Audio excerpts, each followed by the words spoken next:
نحمده ونستعينه ونستغفره ونعوذ بالله من شرور أنفسنا ومن سيئات أعمالنا من يهده الله فلا مضل له ومن يضلل فلا هادي له وأشهد أن لا إله إلا الله وحده لا شريك له وأشهد أن محمدا عبده ورسوله صلى الله عليه وعلى آله وأصحابه ومن تبعهم بالإحسان إلى يوم الدين أما بعد.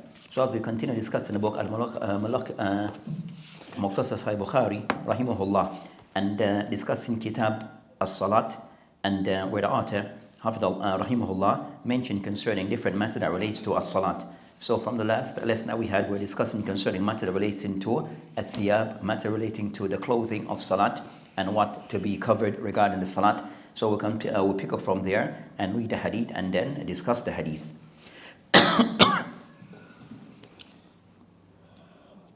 طيب ما يستر من الأوراق. طيب بسم الله والصلاة والسلام على رسول الله. قال المؤلف رحمه الله.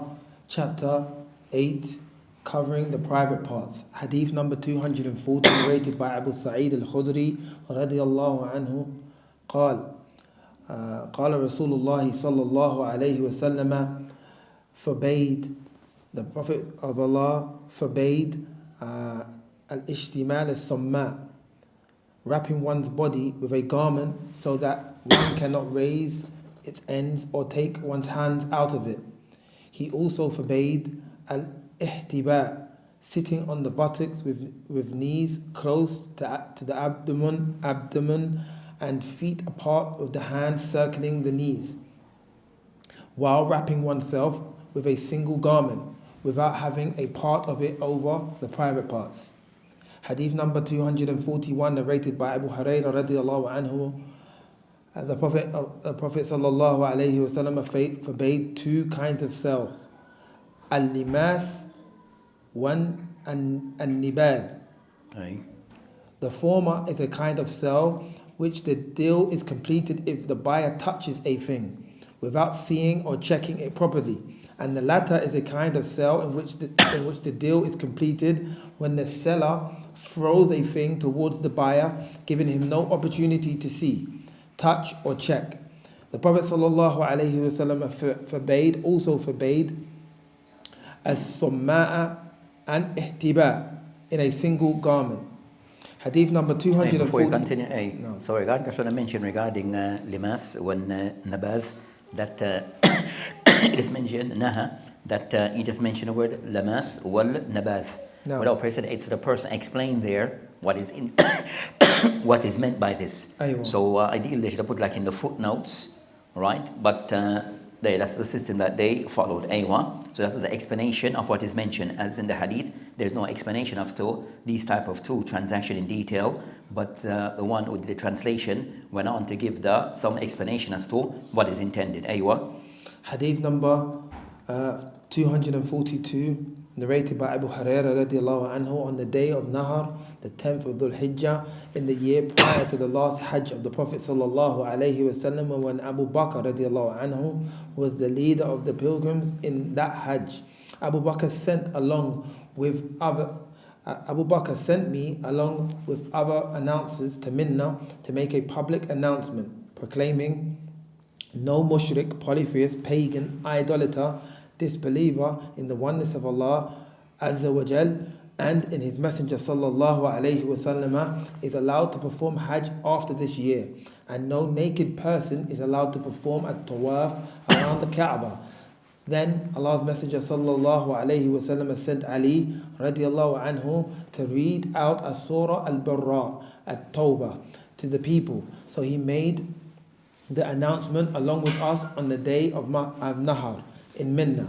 No mushrik, polytheist, pagan, idolater, disbeliever or in the oneness of Allah Azza wa Jal and in His Messenger sallallahu alayhi wasallam is allowed to perform Hajj after this year, and no naked person is allowed to perform at-tawaf around the Kaaba. So they mentioned regarding concerning this particular chapter regarding ma yustar bihi min al-awra, what is to be used to cover the awra. So regarding concerning the area to be covered. So he mentioned here three hadith or a hadith regarding this matter. Imam Bukhari rahimahullah in the original book also he mentioned these 3 hadith. So even though the Muqtasar, he mentioned those 3 hadith as mentioned in the original book of Imam Bukhari rahimahullah. So then he mentioned regarding concerning that 3 hadith or ahadith. The first concerning hadith of Abu Sa'id al-Khudri. Then also he mentioned the hadith of Abu Hurairah, and the third hadith also of Abu Hurairah. So as for these 3 hadith that are discussed, that are mentioned regarding this topic, then as for the first that it mentioned that that he mentioned أنه قال, that the Prophet قال أن النبي عليه السلام عن الاجتمال السماء. So he mentioned that as this type of garment that Islam or this way of wearing of the garment is forbidden. So this way of wearing of the garment, it is something which is forbidden. So they mentioned regarding that ishtimal, samma, that a khilaf between you have 2 explanations is given. So 2 explanations is given where they mentioned that one way is where a person that he wears the garment is fully wrapped around him and he has no way to put his hands out. So if he was to put his hands out, there's nowhere for his hands to move. If he try to move his hand or his feet because it is wrapped tight around him, then the person become exposed. So the person wrapping himself complete in the garment. But if he tries to move, then he can somewhat expose of himself.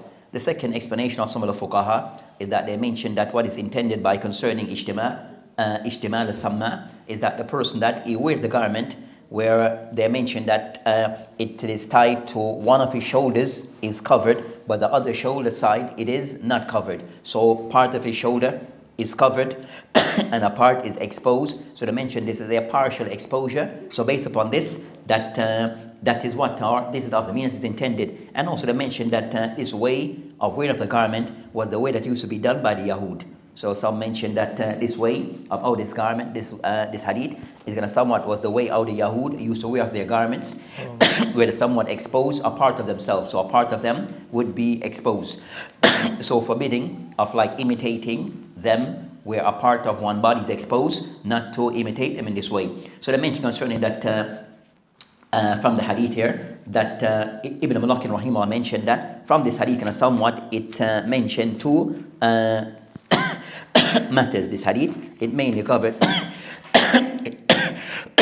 that is hadith, it can mainly cover concerning 2 ahkam. The first regarding ishtimal samma, not wearing the garment in that fashion, and then also it mentioned yahtaba, where the person also that mentioned that the person can somewhat wear the garment where he can that his leg is up to his stomach or up to his chest, and he can somewhat wrap himself. So it's still being done. So they mention that this way that it is forbidden. But they mention laysa ala farjihi minhu shay, that if the person wearing that the person is in that position where his leg is up to his chest type of thing, that the person, if he's not wearing anything underneath that will cause him to expose himself, then it becomes forbidden.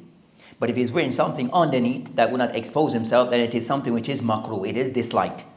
So you have that aqwal between the ulama regarding that these type of dress, that one, that they are forbidden because of there's some degree of exposure of the person, some degree of exposure of the person. So from this it shows regarding that with the Sharia of Islam, in that fashion, with a person tie himself, but it is worn in that fashion where the person can expose of himself because of his leg being placed up. So the possibility of exposure. So they mentioned that, as we said, if there's exposure of himself, then it is haram.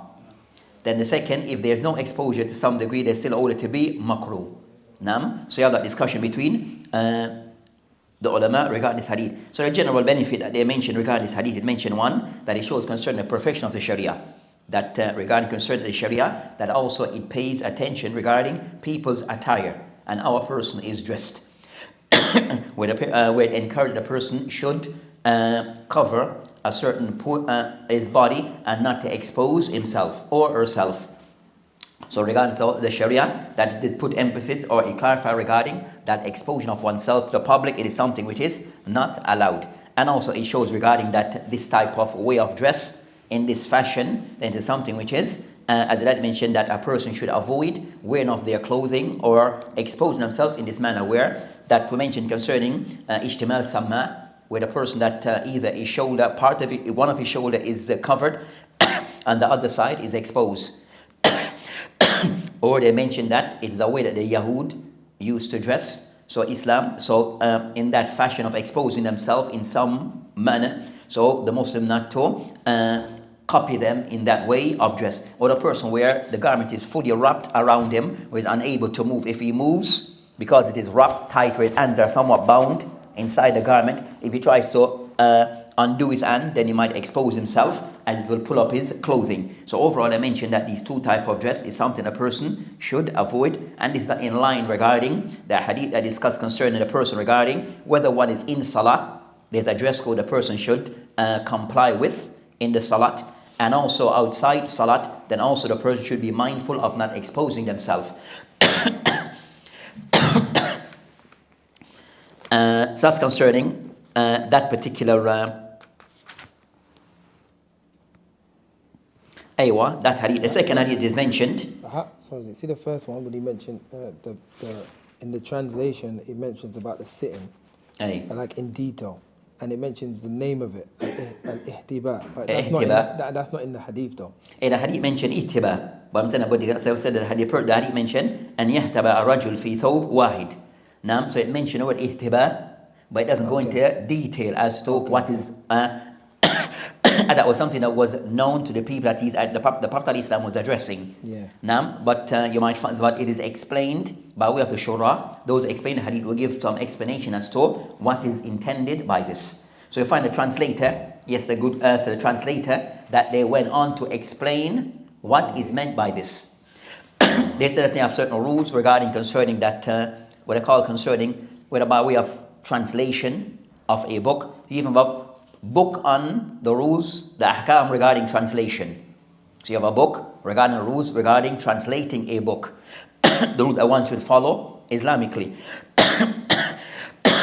And also you have rules regarding concerning the person, for example, making tahqiq of a book. So in this case you have a translation. So the general rule is, if you are translating a book, or you're making tahqiq, you're editing a book of someone else, that you try to give first attention to, that whatever the person wrote, you stick to that. You stick to the script of the person, the text of the person. You are not to add anything in what he has written. If you wish to clarify anything, then to done in the footnotes below. So to make a clear distinction. So find that the person there, and that should be noted. So one does not take regarding concerning your notes as a part of what the original author wrote. So the person, so it's in this translation also that the person who wish to make some clarity or to explain certain things, then they should have done so in the footnotes. So it is not taken as a part of what is mentioned in the original script. Just of the rules that are mentioned. So it shows regarding a person who wishes to translate, they should know the rules of translation as laid down by Islam, as laid down by considered, but by as the ulama have laid down regarding the rules of translation, and also making of tahqiq, editing of books that were called concerning classical books or books of the past. Then it mentions the second hadith. It mentions that we move to the second hadith. That is hadith of Abu Hurairah ta'ala anhu, where it mentions concerning the same and concerning that Nahi Nabi al-Islam and bay'atain, that the Prophet al-Islam that he forbade two type of business transaction.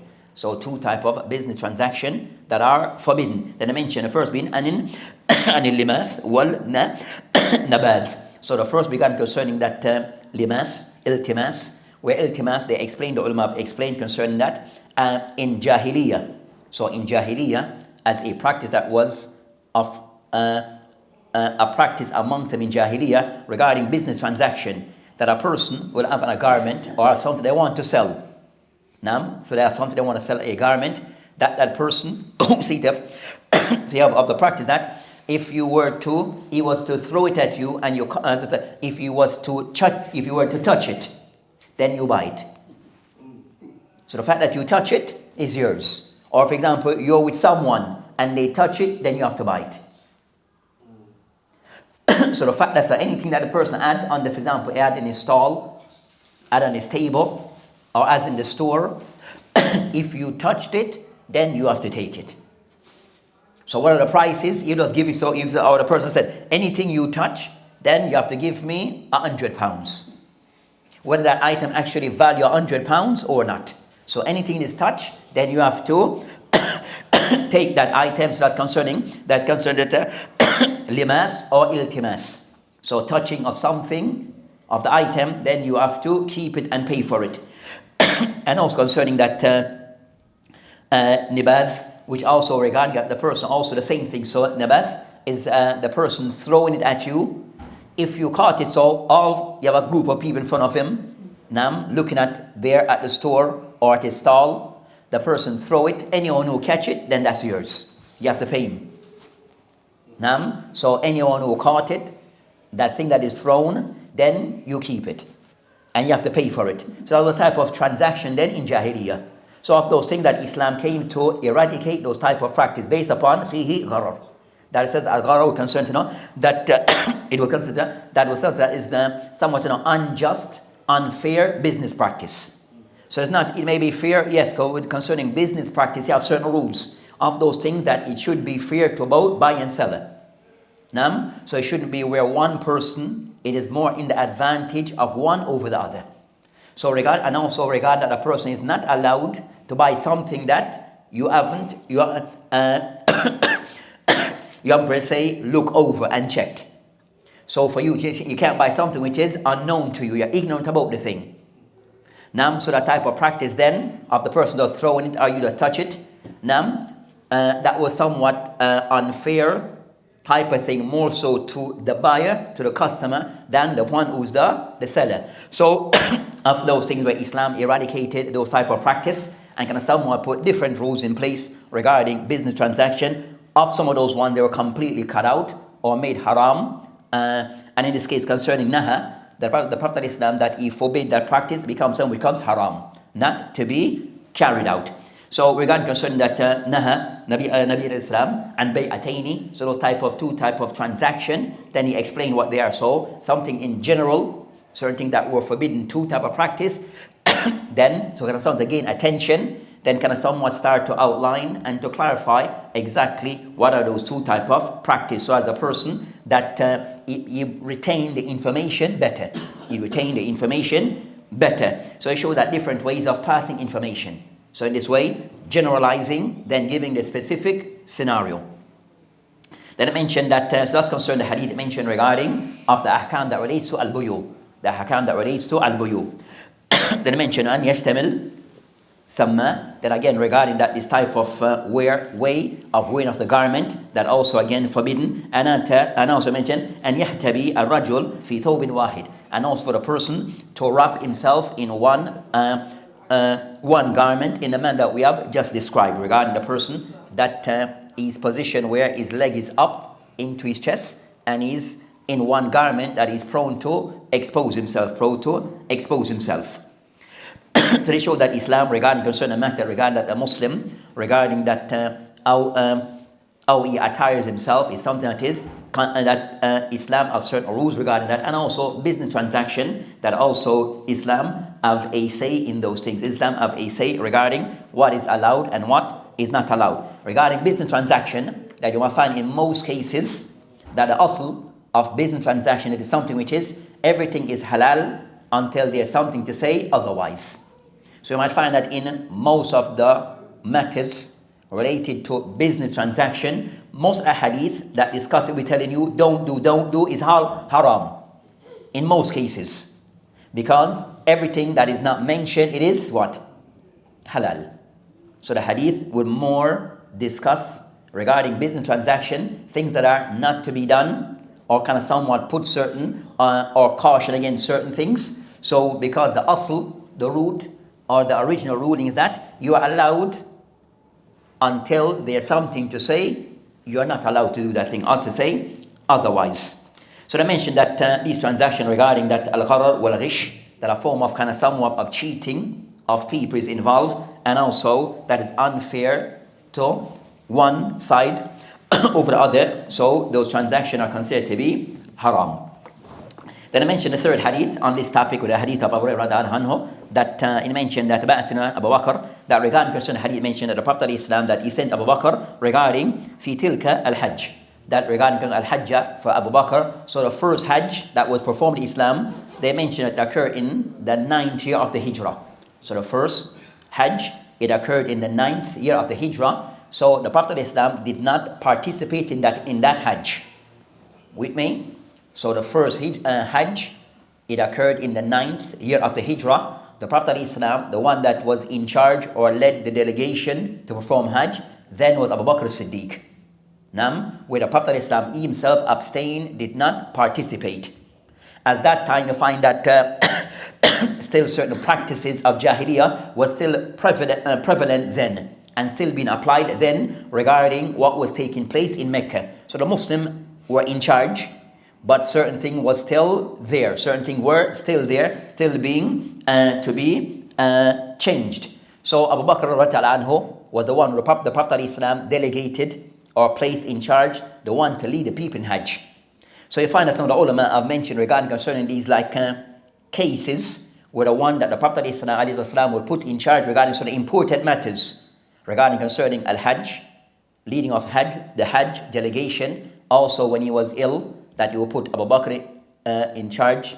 that shows regarding that Abu Bakr as-Siddiq, that was like an indicator, signs that Abu Bakr is the person to be in charge after the Prophet of Islam passing away or death. But it's not per se clear, explicit, but it said these are like signs. These are signs. So the Hajj that Abu Bakr anhu, that he led was in the 9th year of the Hijrah. The Prophet of Islam did not participated. Then it mentioned regarding concerning that of those things that he kind of somewhat, why? Because he still said certain things of Jahiliyyah was still present. Certain things of Jahiliyyah was still present. I mentioned وَفِي مُؤَذِّنَيْن يَوْمُ النَّحَرِ.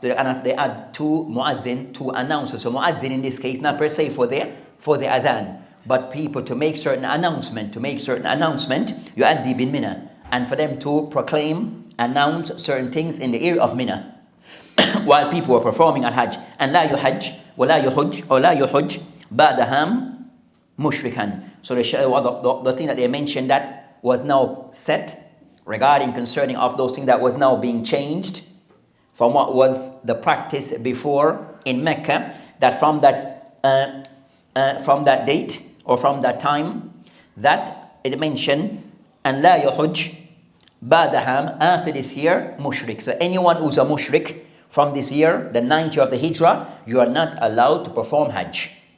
So before then they were still doing it. Even when a Muslim were there, they were still doing it. But from then, it was now legislated that they are not allowed to perform any further Hajj since that time. So from that regarding a person, no mushrik, is not allowed to perform Hajj. And mushrik in this case concerning anyone who's a non-Muslim. So anyone who's a non-Muslim is not allowed to perform Hajj. And also they mentioned that, and that was done in Mecca. So that was in Mecca. They mentioned وَلَا يَتُوفْ بِالْبَيْتِ عُرْيَانًا. So also a person also who is naked is not allowed to make tawaf around the Kaaba. So the second thing, that people is not allowed for anyone to go around the Kaaba naked. And that was we said of the practice of Jahiliyyah before, that the people who came in from outside Mecca who wanted to perform tawaf, they believe that they had to remove all their clothing. So they had to remove all their clothing if they wish to perform Umrah. The reason of this is because they had the belief that the clothing that they used to wear, they used to do ma'asi in it. They used to do things of sinful things, wrong things in it. So it is not befitting, according to their thinking and their reasoning, it's not befitting for them to perform Hajj in clothing that they did wrongdoing in those clothing. So they have to remove all their clothing, any clothing for them to wear anything. It has to be clothing given to them by the people of Mecca, but not anything that they had. So they remove their clothing at the outskirts before they enter Mecca. So if they found anything was given to them, it would be worn to perform tawaf. If nothing was given, then they perform tawaf naked. So it's based upon that mindset. So so they mentioned those two things: mushrik, not to perform Hajj, And also Umrah would be included. And also the second thing that was also not allowed, that applies to everyone, that no one is to perform tawaf naked. No one to perform tawaf naked. And that's concerning the shahid of the hadith. That was the shahid and everything that so that's the shahid of the hadith. And I mentioned ثم أردف Rasulullah Ali. Then I mentioned that Ali was the Prophet Islam. Then that he commanded him kind of somewhat to read Surah Al-Bara. Then it mentioned regarding that. Then it mentioned again concerning that لا يحج بعدهم mushrik. After this year, no mushrik is to perform Hajj, and also no tawaf around the Kaaba should be done naked. So from this they show that You said that no mushrik was allowed to perform Hajj after the 90th of the Hijrah. Well, when was the conquest of Mecca? Was it? It was done before. It was done before. So it was done a few years before. But so that's so when they conquered of Mecca, that's it. Certain things was still not all the changes occur immediately. So the Muslim had control, but certain things is not that was still practiced. But then eventually some of those things was eradicated completely. So of those things they still allowed to perform Hajj and Umrah as the mushrik. But then eventually on the 9th that year, it was then you're not allowed. You're not allowed regarding performing. So I mentioned from this, it showed that one, that regarding concerning that performing of Hajj / Umrah. Alongside Umrah, it is something only for the Muslim. So regarding concerning Hajj or Umrah, this is only allowed for people of Iman, people of Islam. As for a mushrik, meaning concerning mushrik, anyone who's a non-Muslim. So mushrik, sometimes I take this to the word mushrik, if it is used by itself, then it means anyone who's a non-Muslim. So the word mushrik could mean a concerned person involved in shirk, but it means anyone who's concerned that's not involved in kufr or shirk or any of that nature, or atheist or anything. So no one who's a non-Muslim is not allowed concerned, and also by that, and eventually concerned that not allowed to perform al-Hajj and / Umrah. And also second, that performing Umrah, that a person also cannot do so naked. One is not allowed to do so naked, that a person must be clothed properly, They mentioned the Prophet Islam didn't perform Hajj that year based upon those practice was still being done still. And the Prophet ﷺ didn't want to be a part of those things, didn't want to be a part or involved in those type of things. So Allah subhanahu wa ta'ala did not allow him, the Prophet ﷺ, to perform Hajj that year. But the Muslim were allowed with the leadership of Abu Bakr as-Siddiq. Then when all those things though, so that can somewhat set the stage regarding that the next year Hajj will be done with the Prophet ﷺ pure, without all these type of practices present.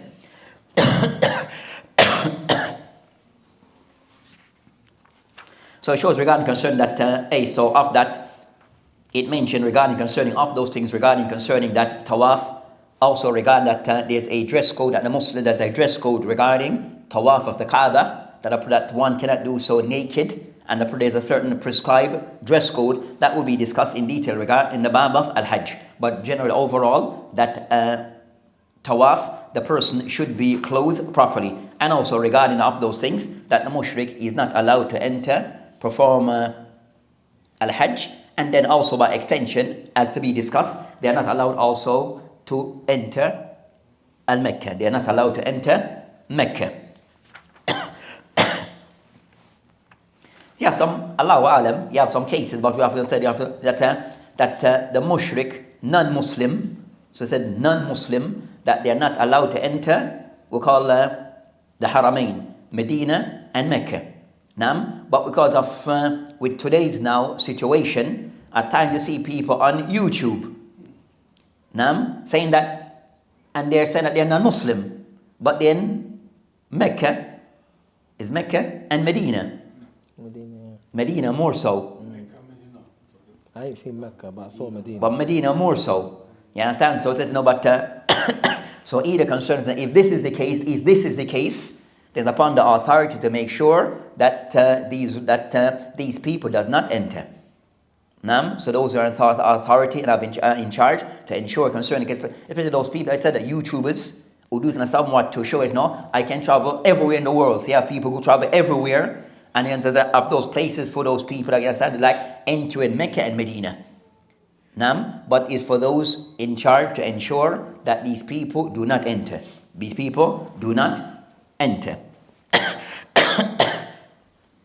And if those people do enter under whatever disguise, then also for those, the Muslim and the authority, to remove those things off YouTube. So I'm not going to somewhat to encourage other people to do so. So those things to be removed. Or to make a complaint to YouTube to have those things removed.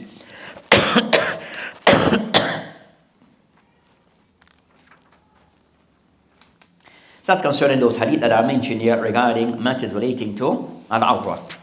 So regarding concerning to awrah, that applies regarding in general, it applies to salat, it applies concerning to other in general, and also it applies regarding other acts of ibadah, regarding that of tawaf and the likes. And you want? Chapter 9, what is said about the thigh. Hadith number 243, narrated by Abdullah Abdul Aziz Anas radiallahu anhu said, when Allah's Messenger sallallahu alayhi wasallam invaded Khaybar, we offered the Fajr prayer there early in the morning when it was still dark.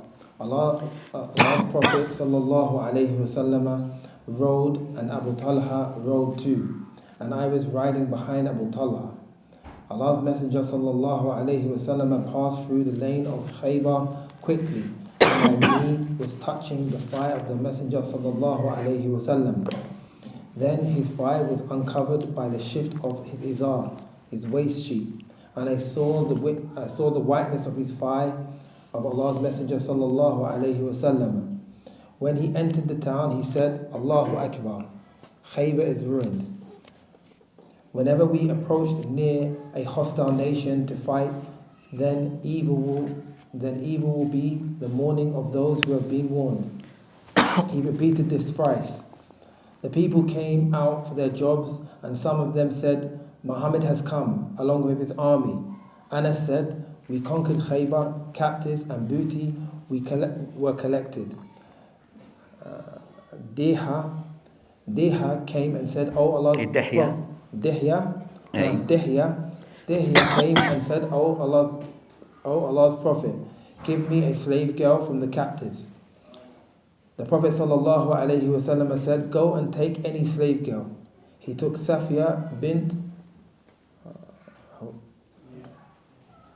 Huyayin. No, Safiya bint Huyayin. A man came to the Prophet sallallahu Safiya bint Huyay. A man came to the Prophet sallallahu alaihi wasallam and said, Oh Allah's Messenger, you gave Safiya bint Huyay to Dihya, and she is the chief mistress of the tribes of Qurayd and Nadir. It was mistress, she's the chief mistress, what do you understand? She's just the head of the tribe. Okay. And she befits none but you. That's what you understand? No, in terms of... no, concerns there's something in translation, and people might understand different. So that she's the chief mistress. No. What do we understand? In English, Is it the wife of the head of... No, not necessarily. A mistress could just be someone who is control over a specific group of people. Okay, anyone else understand different? Maybe a concubine. Yeah, to me, mistress, like master mistress, or Okay. Yeah. Okay. So, she's the chief mistress of the tribe of Qurayza and Nadir, and she befits none but you. So the Prophet ﷺ said, bring him along with her.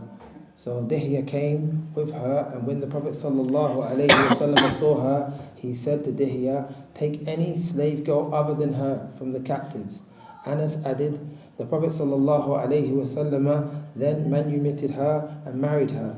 Thabit asked Anas, O Abu Hamza, what did the Prophet ﷺ pay as her mahar? He said, herself was her mahar, for he manumitted her and then married her. Anas radiallahu anhu added, while on the way, Sulaim dressed her for her marriage ceremony, and at night she sent her as a bride to the Prophet sallallahu alaihi wasallam. So the Prophet sallallahu alaihi wasallam was a bridegroom, and he said, whoever has anything, food, should bring it. He spread out a leather sheet for the food, and some brought dates and others cooking butter. I think Anas mentioned as-sawiq. So they prepared a dish of hais or haysan. Now, haysan, a kind of meal. A kind of meal, and that was the walima, the marriage banquet of the Prophet sallallahu alaihi wasallam. It's a hadith that is mentioned regarding concerning that Imam Bukhari rahimahullah, or they mention this hadith regarding ma yudhkar fil fakhr. Fakhad, regarding concerning that this hadith is mentioned regarding the discussion regarding the thigh. So he mentioned this hadith, but this hadith per se is related to the thigh, concerning what is considered to be of the awrah for the man. Is the thigh included or not included? But he mentioned this lengthy hadith. Part of the hadith relates to that particular discussion, and part of the hadith that relates to other matter. So as for the hadith is somewhat discuss various topics. So this hadith discuss various topics. So of those things, the hadith is mentioned regarding concerning Anas bin Malik, that it mentioned regarding concerning Gaza Khaybar. So regarding the Prophet of Islam, that they had attacked Khaybar, this area that they had attacked. Then it mentioned that they pray Salat al-Fajr. So the Prophet of Islam, regarding that in his Ghazawat, in his battles, that he preferred to moved after Salat al-Fajr, so in the early morning. So they mentioned the Prophet that that he was with Talha. Then he mentioned, or Abi Talha. Then it mentioned that after those things, I mentioned that he Islam kind of somewhat that his clothing, that and his movements, on his horse, on his himar, that he somewhat exposed is fakhd. So his thigh was exposed. So that becomes the discussion of the hadith. So everything else kind of, but that's the main discussion regarding, as it mentioned, concerning that thumma hasra izar and fakhidihi, that he somewhat in his movements, that his thigh was exposed. So the discussion regarding concerning that his thigh, the Prophet ﷺ thigh being exposed, is that considered to be something which is that exposed of one thigh is something which is allowed or not allowed. So the other parts we come, so that discussion kind of somewhat so between the ulama, you have a discussion regarding concerning for men, what's considered to be the awrah of the man, as the hadith before, where they mentioned that an ijma, that a person should cover a certain part of his body. But the discussion regarding concerning that, and the general dimension between the knees to the what do you call this area? The navel, that what's it? Navel. Aywa. So is that area to be included? So is the thigh included or not? So you have a discussion between the ulama that Anna rahimullah, he mentioned that jumhur of the ulama, that they take the position regarding that. As for the thigh, that it is considered to be a part of the awrah, the part to be covered. And Shawkani rahimullah also said that straight off that also agree with that opinion. So you find that jumhur of the ulama take that opinion, that regarding concerning that what's for the men, is the thigh included or not? Is the thigh included or not? So they mentioned regarding concerning being a subra wa rukba, that between the navel and the knee and the knees, is that awrah. That's the view taken by jumhur of the ulama. Of the evidence that they use to say that's to prove their position, they have a hadith of Amr ibn Shuhayb and Abi an Jaddi, where the Prophet mentioned a hadith qala anna idha tazawwaj ahadukum khadimuhu abduhu, that if a man was to offer his slave girl in marriage to another, then it mentioned فَلَا يَنْظُرْ, then it mentioned فَلَا يَنْظُرْ إِلَى مَا دُونَ صُرَّةٍ, that one should not look at the person regarding between as-surra وَفَوْكَ الرُّكْبَةِ. So not to look at the person regarding concerning below is, not to look below his navel and also above his knees. So let's say from this that it shows that the area to be covered, that one is not allowed to look at regarding another person, is from that area between, and I mentioned that from the navel down to the knee. So what is above, so what is below So it means that the navel is included, and also that the knees are included. So the person should not look. As for that hadith, that then you have another narration of the hadith mentioned, فَإِنَّمَا تَحْتَ الصُّرَّةِ إِلَى رُكْبَةٍ min awratihi, that what is between the navel and the knees, it is a part of one's awrah. Then I mentioned that hadith. So that's the hadith that is mentioned, that is used by Jumhur of the ulama to prove their point, or one of the hadith that they use. They say this hadith is collected by Ahmad in his Musnad, also Abu Dawud, Daraqutni, Bayhaqi, and others that have narrated the hadith. But in this hadith, that there is one of the narrators whose name is Sawwar ibn Dawood. So you have Sawwar ibn Dawood who narrates upon Amr ibn Shuaib and Abi and Jaddihi. So this person Sawwar, that is on the discussion. This person Sawwar, that is on the discussion between the ulama. So you find that some of the ulama, they all that is somewhat weak. So you find that some who hold him to be weak, and others hold that is good enough, that is hadith is Hasan. So you find that some hold that is hadith to the extent that hadith, that this hadith, that we have like Al-Dhahabi hold him to be weak. Then you find that this hadith overall, that you find that Shaykh Albani and all the hadith to be Hasan, and also you find the likes of Arnaud, Shu'aib Arnaud, of the contemporaries, who all this hadith to be Hasan. Both said the hadith is somewhat under some discussion between the ulama. Then so they use that as their evidence. Then also that another hadith they use regarding concerning that another hadith they mention of Abu Ayyub Ansari, that in this hadith they mention asfal as-surra wa fawqa ruhbataini min al-awra. So the hadith mention asfal, what is below the navel and above the knees, that this is a part of the person's awra, the ear to be covered. That hadith in the Daraqutni. That hadith in the Daraqutni. But I mentioned isnaduhu da'if jiddan. But as for this isnad, is very weak. This isnad, it is very weak based upon various of narrators who are mentioned hadith are very weak. So you have in the hadith, you have Sa'id ibn Rashid al-Mazini. So you have Sa'id ibn Rashid, he said to be. You have also Simak, that Imam Bukhari criticized them. Also Nasa'i also criticized them. Also you have Abbad ibn Kathir, also he said to be matruk. So you find that narrators in that particular hadith of Abu Ayyub regarding concerning what is below the navel and above the knee is said to be of the awra. That hadith is also, it is very weak. That hadith is very weak. So that's concerning of those things that is used by the Jumhur of the ulama regarding proving of their point. Then also you have another hadith that they use, the hadith of Ali ibn Abi Talib, that the Prophet ﷺ supposed to say in the hadith, لا تكشف فخذك, that you are not to expose your thigh, ولا تنظر إلى فخذ حي ولا ميت, that you are not to look at the thigh of a person who is alive or deceased. So you're not to look at the thigh of a person who is alive or deceased. So from that they mention that the person's thigh down to the knees, that is said to be of those ears, that the person is not allowed to look at another person regarding that the person exposed that area. But as for the hadith in the Abu Dawud, that hadith they said also is da'if jiddan. Even Shaykh Albani rahimahullah all this hadith to be da'if jiddan. Also the hadith in that is also in the that is narrated also by Ibn Majah, but over the hadith is da'if jiddan. So the hadith is da'if jiddan. But those are some of the proofs that are used by the Jumhur of the ulama regarding that that area, the fakht, is a part of the awra, and it extends from the navel down to the knees. That area must be covered. So that's concerning one view that is taken by some of the ulama. The second view on this matter is that amongst the ulama, a group amongst the ulama, that they have their opinion regarding that the fakht, that the person's thigh is not a part of the person's awra.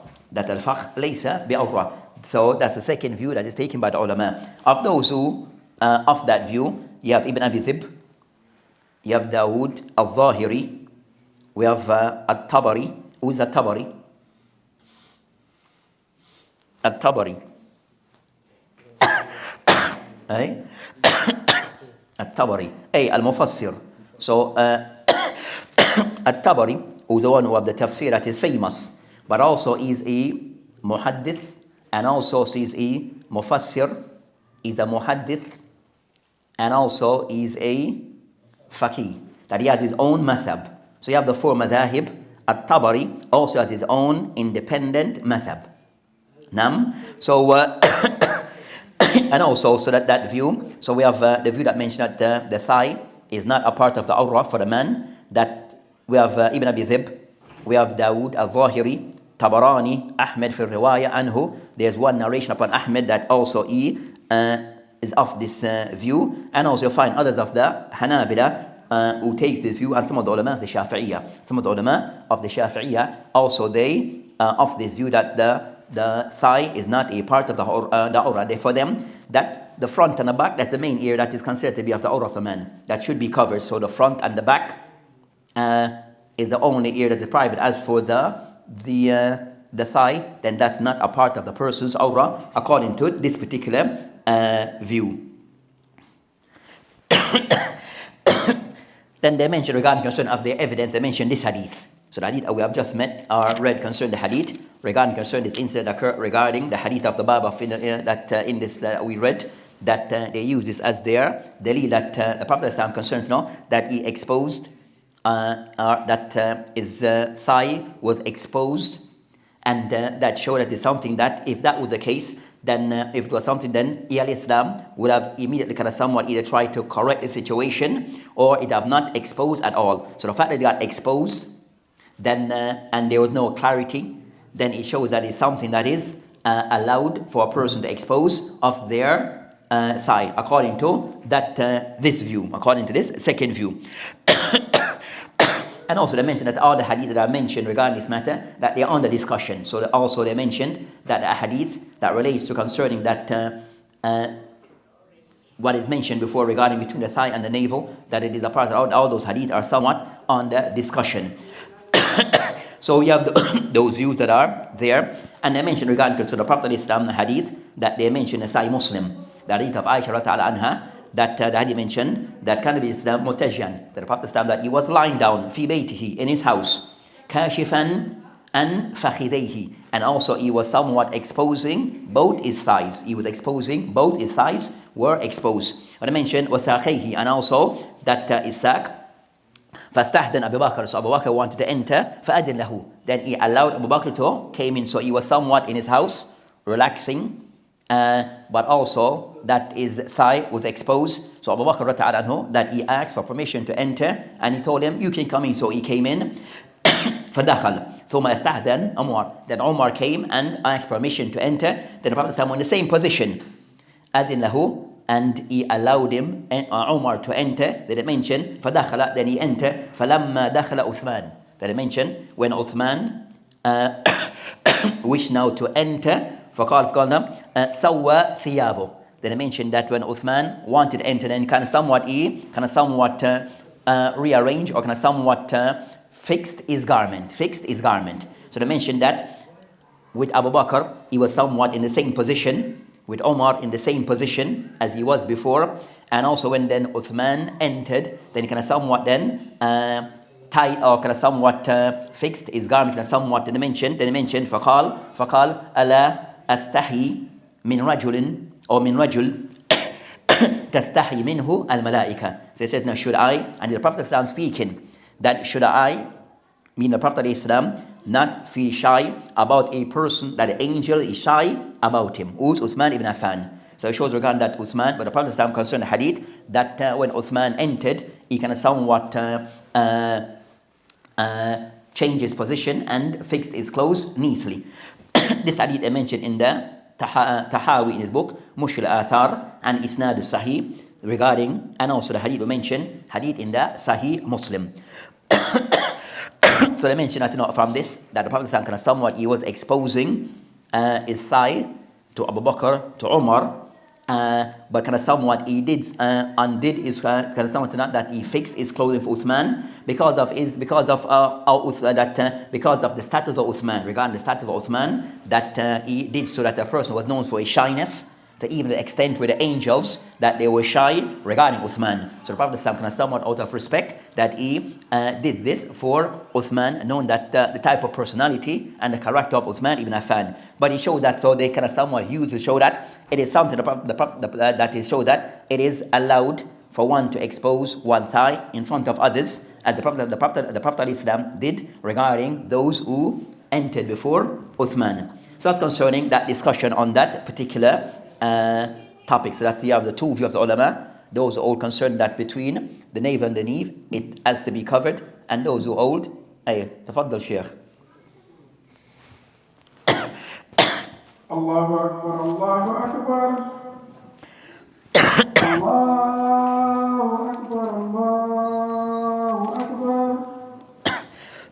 Ashhadu an la ilaha illallah.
Bismillah. So that's the aqwal of the ulama on that matter regarding concerning that for the awrah, what I can say to the ear that the man should cover. So mentioned there's two aqwal that those who mention that is between the navel and to the knees. Between those who have that view that they disagree regarding is the knees that is it the knees, the entire knee is included or not. So between themselves, those who say it goes up until the knees, is the knee, the entire knee is to be covered, so the person should go below, not above. Between themselves, so you have a difference between themselves on that matter. As for the second view that they take concerning that that it is the person is allowed to expose his thigh, that means that the knees will be exposed. So you have that view between some of the ulama. That also, so they mentioned that most of the hadith, that those who say that use regarding jumhur of the ulama, as mentioned by now, the jumhur, that I've mentioned regarding the person must cover between the navel and the knees, that most of the hadith, or the hadith they use are all somewhat, they are questionable. So said that the hadith that I mentioned, that Sheikh Albani and also Arnaud, that the old hadith to be what? Hassan, that it says that someone said that you have, was mentioned, you have one narrator called Sawar ibn Dawood, that is some discussion regarding ittirab, that sometimes he make errors and mistake regarding, so he makes some errors and mistake in this hadith. So that's of the reasons, if with also so a hadith, that if there's the one narrator or one of the narrators, that they have made errors, they were somewhat make a certain errors in the hadith, then also that could be a reason why the hadith is considered to be da'if, where you are unable to reconcile regarding those differences. You're unable to reconcile between those differences. So they call the hadith ittirab. So the hadith is referred to as ittirab. Then it means that the hadith is said to be classed as da'if. And they mentioned that Awza'i, that all the hadith to be sahih, that he mentioned but with the wording, إِذَا زَوَّجَ أَحَدُكُمْ, if a person was to marry عَبْدُهُ أَمَتُهُ, that a person was to marry a slave to slave man to another slave lady, or ajiro, or they mentioned فَلَا يَنْظُرْنَ إِلَىٰ أَوْرَتِهَا, that one is not to look to her private ear. So they mentioned, so that's the more correct.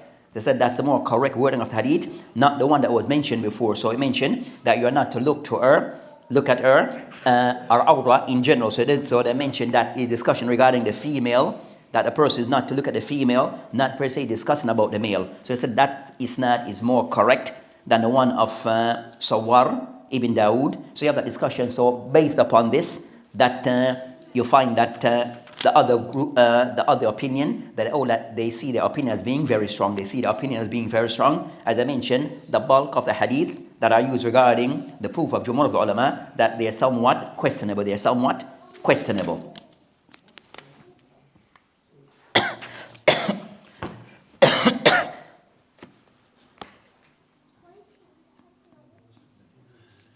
There's other benefit from the hadith, but that's the shahid why the hadith is mentioning regarding concerning that. And for the person, regarding of those things, the person should try to protect regarding not exposing of those things regarding what is said to be is the fakhad considered to be a part of the awrah or not.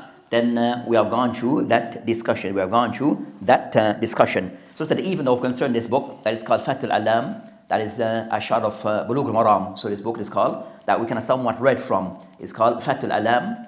That is the explanation of Bulugh al-Maram. Kind of somewhat to make summarize the discussion that written by one of the Mashaykh from Yemen, one of the students of Sheikh Muqbil, that is more, that according to him, is more inclined to the second opinion.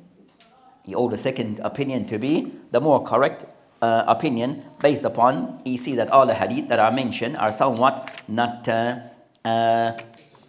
sahih or maqbul to be used as a proof.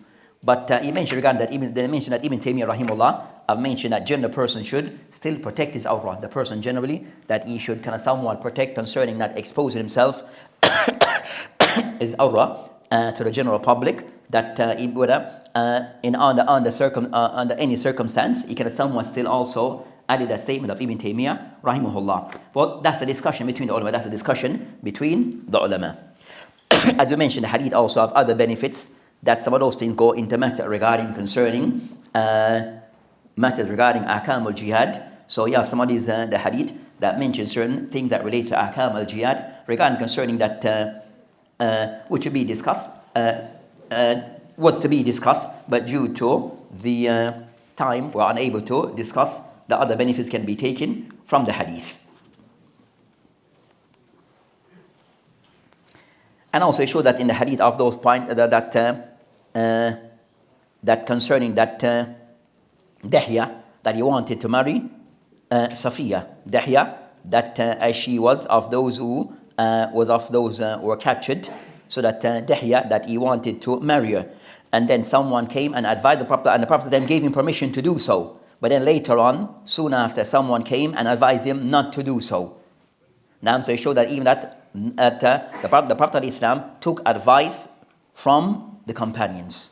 So the Prophet of Islam, he took advice from the companions. So someone came and explained regarding not to allow this to occur. Then he kind of somewhat explained why, that not to allow this person to marry this lady, because she said to be, she's like the first lady of her people. So mentioned that the mistress of her people, mean that she's like the first lady of her people. Now, so she's one concerned as a person of standing amongst her people. So they felt that it was more suitable for the Prophet of Islam to be the one to marry a lady of that status.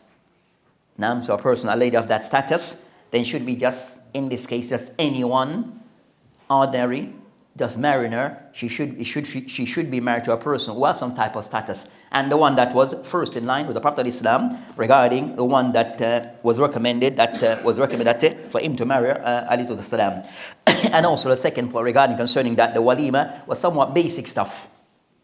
Now, so what was read regarding concerning the walima was just basic stuff. Regarding concerns the walima regarding the hukum between the ulama, is it wajib or not, to be discussed. Most of the ulama are concerned the walima is something which is walima regarding the wedding feast. It is something which is mustahab, with jumhur of the ulama, or it is something which is wajib regarding concerning the hukum. But they mentioned that as for what can be used as the walima, for making the walima, that is not, it has to be a big feast type of thing. But it's sometimes, so it's what a person can afford. What a person can afford, where it does involve concerning things of wasting of food, and also the person going over the top. Then those things the person can somewhat try to avoid regarding having a walima. What in this case, that this walima what was mentioned was simple stuff simple food items were somewhat provided. So walima, yes, something encouraged, but not to go over the top. With that, inshallah ta'ala, we'll stop. Wabillahi ta'ala, tawfiq.